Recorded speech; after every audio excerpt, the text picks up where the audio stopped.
from where you live.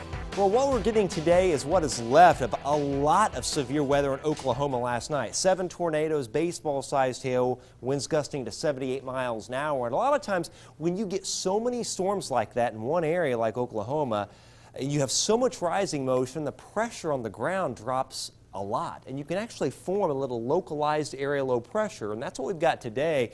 Notice this little comma head. We call this a mesoscale vortex. It's just a little localized area low pressure. That's what pulled the rain through today. We also kind of have a warm front draped across the viewing area.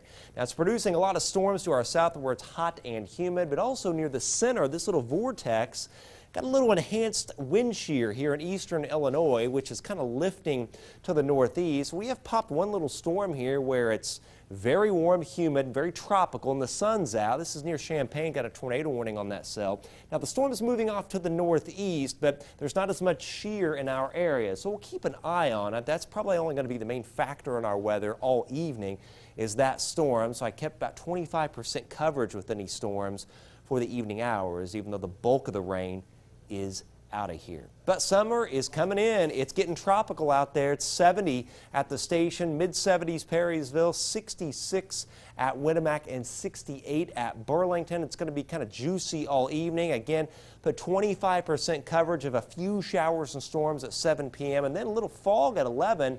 66 degrees. We're only going to drop to 63 tonight as record heat overspreads the area tomorrow. And, you know, the earliest 90 on record officially at the Purdue Agronomy Farm was in 1930. It was April 11th. Second earliest was in 1949 on May 7th.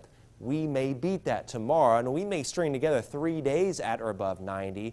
We haven't had a stretch like that since 1939 officially. And then we'll watch a severe weather threat on Saturday. Lows tonight, though, upper 50s, Rochester to Logansport, 61 Monticello, and about 63 at Attica. And tomorrow, here's the heat. Again, after any scattered storm this evening, tomorrow looks pretty dry, just partly cloudy, windy, muggy, 90 at Lafayette, 86 Logansport, and 85 at Rochester, and very similar temperatures as we get into Thursday, right around 90 degrees in Lafayette, 86 Logansport, and about 89 at Chalmers. So for the evening here, again, Futurecast not painting anything, but we'll watch that cell near Champaign, 25% coverage of any rainfall. And notice as we get into the day tomorrow, mainly dry, just going to be partly cloudy, hot and humid with those high temperatures running around 90 degrees. 7-day forecast, there you have it. A lot of wind tomorrow, winds out of the south up to 30. And then again 90 Thursday, 90 on Friday, a couple storms Friday, and then severe weather threat will start to increase, especially as we get into Saturday. 2 days of cooler weather before warm front lifts back north. We're back at 82, and we may be back at 87 as we head towards middle and latter parts of next week. So we're starting May with some beneficial rainfall, but we're going to get into some very hot weather as well. And for the evening, we'll watch that storm near Champaign and see how long it lasts. Okay, break out the shorts, huh? You got it, yeah.